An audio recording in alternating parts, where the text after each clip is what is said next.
listening to the Clarity Cloud podcast, where we bring our intentions to fruition and wake our creativity out of hibernation. I'm your host, Angie Mason. Together, we are the seekers, we are the dreamers, dreaming ourselves awake. Gray skies, black heart. I need to find some other part. I need clarity. I want some clarity. I need blue skies and clear heart.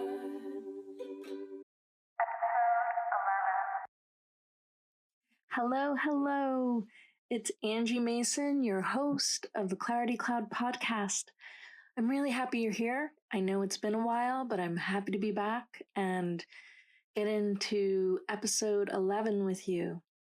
So let's start by asking how you're doing. How are you feeling emotionally and physically? Are you foggy, focused, sad, joyful, agitated, or peaceful? Whatever your current state of mind and being are, I believe it directly correlates to how we create. It can affect the color choices, subject matter, and line quality we make. I also believe our creative expression, the things that we build, that we make with our hands, eyes, voice, and mind, are ultimately markers of our humanity and our existence. So, with our creative expression completely connected to our health and being, how do we create when we're not feeling 100%? My answer for myself is to just do and try. The amount of creative energy that we put out reflects the moment of time that we're in. It reflects what we're going through, and that alone is quite beautiful to see that life force output, something that reflects the true state that we're in. For me, this connection is always a way to truth and finding balance for myself. It also helps guide me out of any darkness that I might find myself in. So, not being 100% is in fact expected. As it says, I'm human. So here we are on this journey where we all at some point end. It's what we do during that beginning and end point that matters most to us and hopefully others around us, in sickness and in health. So let's explore our relationship that we have with our health and creative life. Let's look at how they affect each other. How can we navigate and approach our creative path in regard to our health to ensure that we stay the course, remaining dedicated to our creative intentions without letting health obstacles block or cloud our paths? Our health can certainly shape what it is that we're doing creatively, yet it does not have to define us if we don't want it to, allowing us to maintain creative control over our lives. Or it can, in fact, change us so deeply that our health reshapes who we are and the creative path that we take. Perhaps we find a new voice speaking out as an advocate, or even become some kind of ambassador to a health issue. This can create an amazing community amongst like-minded individuals coping with the same health obstacle or illness, and it can allow for a dialogue to take place, helping others to navigate unknown paths. In my mind, any of these paths taken are positive, as it allows for discovery of truth and hopefully puts one on a path to have creativity flourish. The health factor. How does health factor into our creative lives? The way I see this is our health is a facet of our creativity because it affects our energy output and how we can live our creative lives. Whether we are at optimal health or coping with some illness, our health can be a challenge, even an obstacle when it comes to our creative lives. How it affects us or even guides us on our creative path or halt progress at times shapes us in ways oftentimes we never expected or anticipated.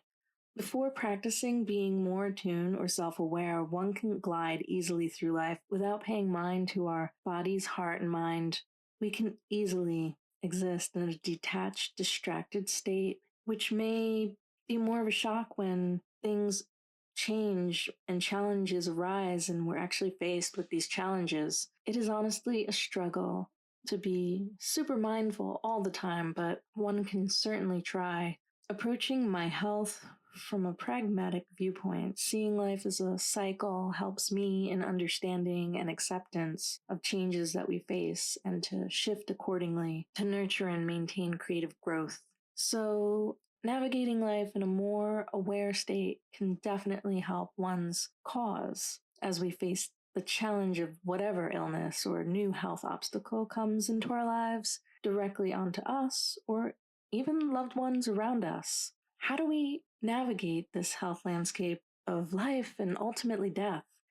How can we learn to be in tune with our creative lives and respect the process of being human and experience the full life cycle with a greater understanding and acceptance of our ups and downs? I feel that this tuning in can be integral to keeping our minds in a peaceful and even joyful state. It can help alleviate feelings of depression and anger in my own personal experience, though it is work. I think it's worth putting the effort into tuning into our minds and bodies' needs for greater balance, especially during difficult times. Part of this for me has been allowing myself the flexibility to shift creative paths as needed, also being inspired by the pain or sickness, allowing for self-expression to flow freely and honestly, helping communicate and vent can definitely relieve some suffering, I have found. This creative energy release has a strange healing power, almost feeling at times it can actually reduce suffering by allowing the act of creation to override it, at least for a moment. In the end, it comes down to acceptance or understanding of our limitations and having the flexibility to navigate new paths within those limitations in mind, but not let them define who we are overall. They're just part of our story. They're not the main character. Our bodies are our gardens, to which our wills are gardeners. William Shakespeare. Creating cleansing rituals. Self-care is an overused term, yet probably most of us don't practice it as much as we hear the phrase. Now, I'm not talking about taking a full-on crystal bath type of ritual, though I'm all for it. If it helps you, I support all avenues to explore that can help us balance and heal ourselves. So overall, what I mean to say is I, in my life, have shifted my ways of thinking about mundane tasks, and I put more importance on these moments. And I'm honoring these times of, say, simply brushing my hair or my teeth or taking a shower. These times that we may not have paid much mind to, only thinking of them as tasks that we have been forced to do since our childhood. Well, I think if we shift our perspective in the way that we think about these moments, we can elevate these times to become more sacred, meditative moments meant only for us, making these moments become special, peaceful times that can provide headspace and relief and balance, as well as caring for your teeth and body overall. We're gardening ourselves, pruning, planting and blossoming, thinking about cleansing not only of washing away dirt and grime and bacteria, you're making yourself whole again, clean, fresh, a blank slate, tabula rasa. I like to think of the water symbolically washing away bad thoughts and negativity and negative feelings. These moments of self-care can really be elevated to give us that extra headspace, to open us up, and to be ready to take on the next big idea. Art washes from the soul the dust of everyday life. Pablo Picasso. These cleansing rituals, they also extend into my personal space, say with sweeping the floor. I know this mundane activity is oftentimes seen as a burden. Like I had said before, I've shifted my way of thinking about these moments, and actually now think of sweeping as a meditation that is physically and symbolically pushing all the negative gunk and crumbs into a pile that I can rid myself of. The refreshed feeling not only feels good on my feet, walking on a clean floor, but it actually also clears my mind. This type of thinking can be applied to so many seemingly boring tasks, turning them into peaceful, welcome moments for myself, and hopefully for you too. A holistic approach to creating and embracing our shortcomings, errors, and failures while caring for ourselves, forgiving ourselves, and also caring for our surroundings can change us in an uplifting way, in a new perspective that can shift thought and change patterns or approaches to work and simply being, allowing ourselves the space to try, judgment free, to make something new, like learning to speak a new language, just opening up ourselves to making new visual marks and processes. Growth happens as we free ourselves from self judgment, and this can be healing. I am happy to be alive as long as I can paint. Frida Kahlo. Unexpected health crisis. How our health guides our creative lives and how we grow with our health or sickness can play into how we live our creative lives. Unexpected health crises. They pop up from accidents to serious illnesses. They are difficult and can certainly try your spirit from giving up to getting depressed. We can all expect to face this because it's part of the human experience. How we cope when faced with any of this is up to the individual. Personally speaking, I have gone through several of my own health crises. One that stands out is a time in my early 30s when opportunities were opening up, and then it felt like it all came crashing down when someone broke and nearly severed my left thumb. I'm left-handed, so this caused me great strifes. I felt super depressed. How was I going to be able to paint now? I was unable to fully use my left hand during a slow healing process, which I was faced with a deep sadness and frustration during the healing process. So then I began to actually train myself to use my right hand to write, draw, and paint with. Now, I can presently switch hands to paint or draw if I feel any residual nerve damage pain pop up, or if I simply get tired. I just switch hands, allowing for creation to continue and rest and healing to happen to the resting hand. This terrible, painful accident has actually opened me up to new ways of approaching things. It helped shape my mind in the way that I approach devastating situations, coming from a more positive angle. This always felt more productive and helped my healing progress seemingly go much faster. While I certainly could have done without having that accident happen in the first place, I feel like the way that I navigated a debilitating situation helped me overcome depression as well as overcome obstacles in creating, and in fact gave me greater dexterity in the end of the healing process by having the ability to use both my left and right hand. Art is a guarantee of sanity. Louise Bourgeois. Acceptance of limitations. Acceptance is not giving in to them. It is learning how to grow within a new range of territory by approaching things differently to try and get the results one seeks. Shifting perspective and not limiting yourself by having a narrow scope of who you should be. Allow for growth and change. Our paths are not pretty perfect bump-free maps. They are busted and bruised and can oftentimes make you nauseous. There are times when the thing that we used to create is being blocked by physical limitations, which can definitely be a challenge to move past, fighting off feelings of depression. It's an extraordinary struggle, but once faced, I believe this can lead us in new creative directions that can provide some comfort and relief. Art is a wound turned into light. George Brock. Discovering new sides. Sometimes our sickness may impair parts of us that we relied heavily on for our creative progress and process, leaving us feeling shortchanged. During this time, it may surprise us when we discover alternate sides of ourselves. New creative facets emerge, allowing us to expand and grow just when we thought we had faced a shortcoming. Exploring unknown territories has quite a forgiving, freeing feeling. When there are no expectations set on ourselves, we can really soar past what we even thought was possible.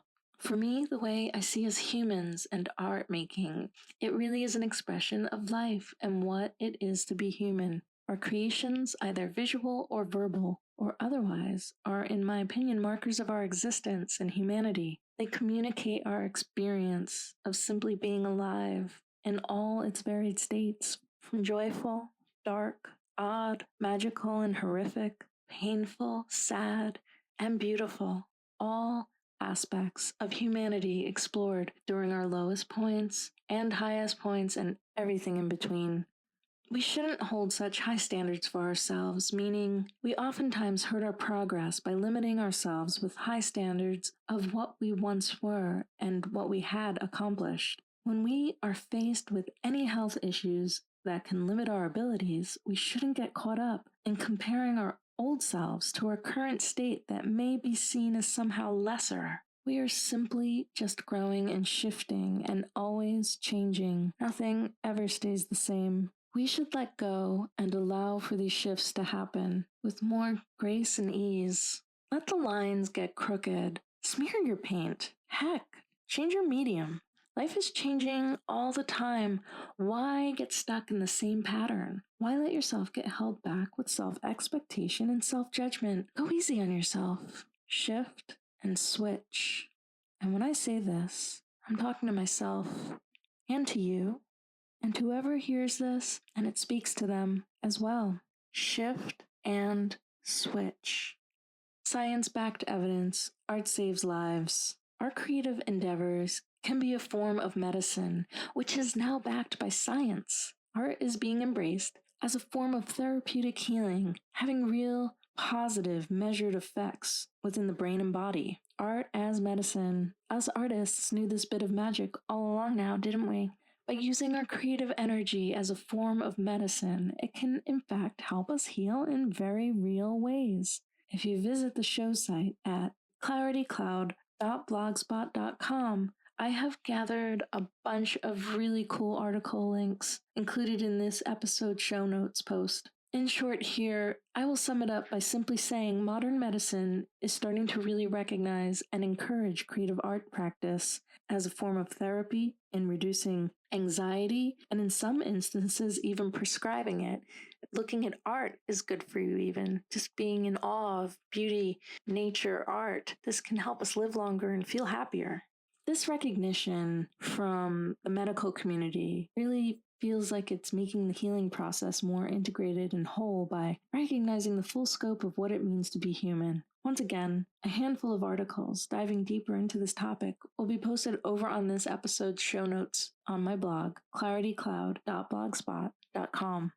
We flow through this river of life. Sometimes the waters are still, other times they're choppy or even almost dried up. But always, as long as we have life, these waters of life are flowing while we're here. Things shift, tides change. We just need to do our best to navigate, go with the flow, so to speak, and not let these shifting waters drown us, killing our creativity. Be gentle and kind to yourself. Forgive yourself. Allow for exploration and hibernation while remaining open to possibilities. We are human, and sickness is honestly part of being alive. We all have to face something during our life cycle. Whatever your chosen expression is, the way I have looked at these challenges that we may face is to keep at it, to be committed to your art and craft, be dedicated, nurture it, and even if that means taking time for rest from it, to come back stronger into your creative self. I'm Angie. Till next time, dream yourself awake. You have been listening to the Clarity Cloud podcast. Please comment and review and follow along by subscribing to this podcast. Your engagement helps us reach a wider audience, allowing us to grow, so thank you. You can also find us at claritycloud.blogspot.com.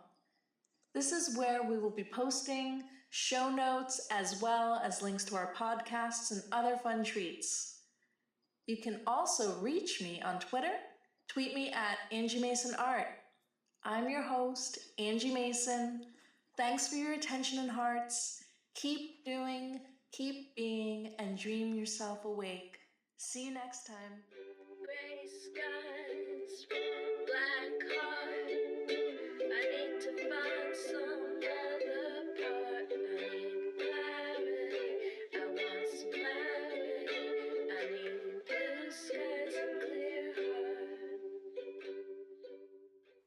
It's all blue skies and clear hearts from here on in.